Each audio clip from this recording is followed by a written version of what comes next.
भारत में अब यूके की गाड़ियां, कपड़े, फुटवेयर, ज्वेलरी और विस्की सस्ती होने वाली है। ऐसा इसलिए क्योंकि 24 जुलाई को भारत और यूके ने फ्री ट्रेड एग्रीमेंट पर साइन किया है।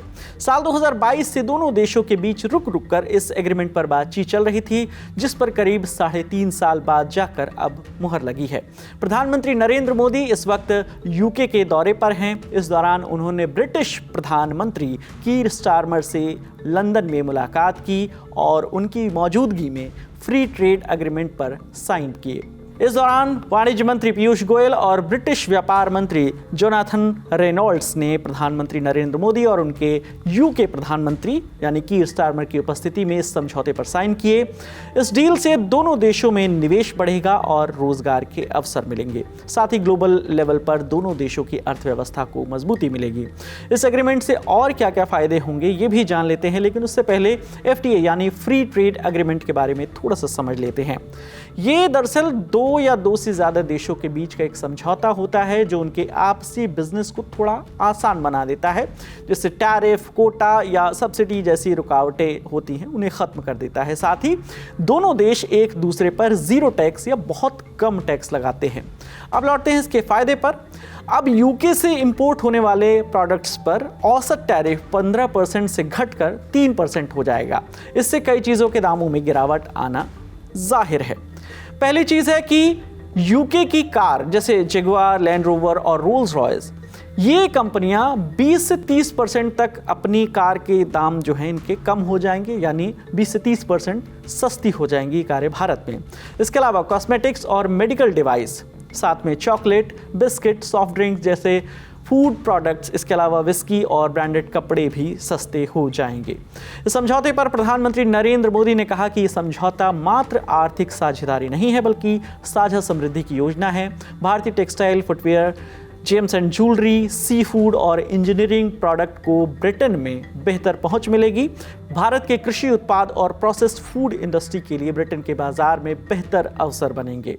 यह समझौता मात्र आर्थिक साझेदारी नहीं बल्कि साझा समृद्धि की योजना है।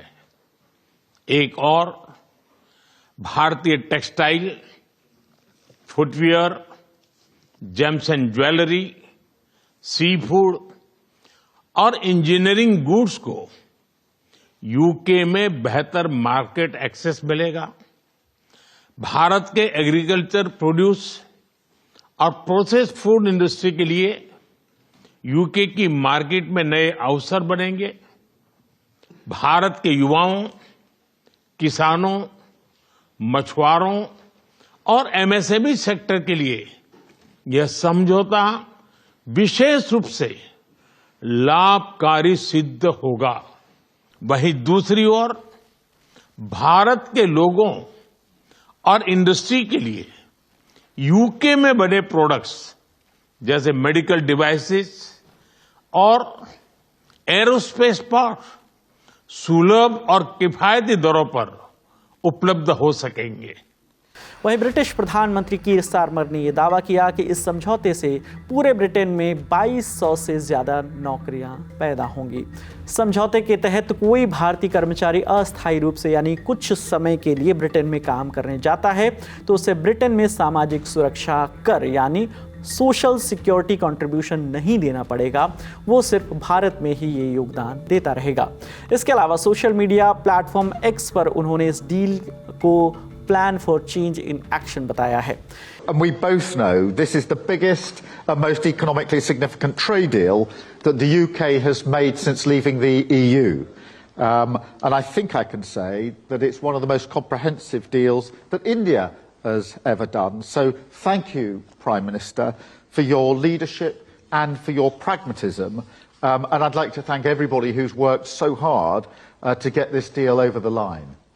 दोनों देशों के प्रधानमंत्रियों ने इस समझौते को मुनाफे का सौदा बताया है, लेकिन ब्रिटेन के कुछ विपक्षी नेता ऐसा नहीं मानते हैं। BBC की रिपोर्ट के मुताबिक ब्रिटेन में कुछ विपक्षी नेताओं ने चेतावनी दी है कि इस समझौते से ब्रिटिश वर्कर्स को नुकसान हो सकता है। ऐसा इसलिए क्योंकि इसमें भारतीय कामगारों के लिए नेशनल इंश्योरेंस कंट्रीब्यूशन पर छूट को 1 साल से बढ़ाकर 3 साल कर दिया गया है। हालांकि ब्रिटेन के व्यापार मंत्री जोनाथन रेनॉल्ड्स ने इसे खारिज कर दिया है। अब इस समझौते पर आप दर्शकों की क्या राय है, आप हमें कमेंट सेक्शन में जरूर बताइएगा। आपके लिए ये तमाम जानकारी लेकर आए हमारे साथी रक्षा, कैमरे के पीछे आलोक है, मेरा नाम विकास वर्मा है। देखते रहिए दी लल्लन टॉप। शुक्रिया।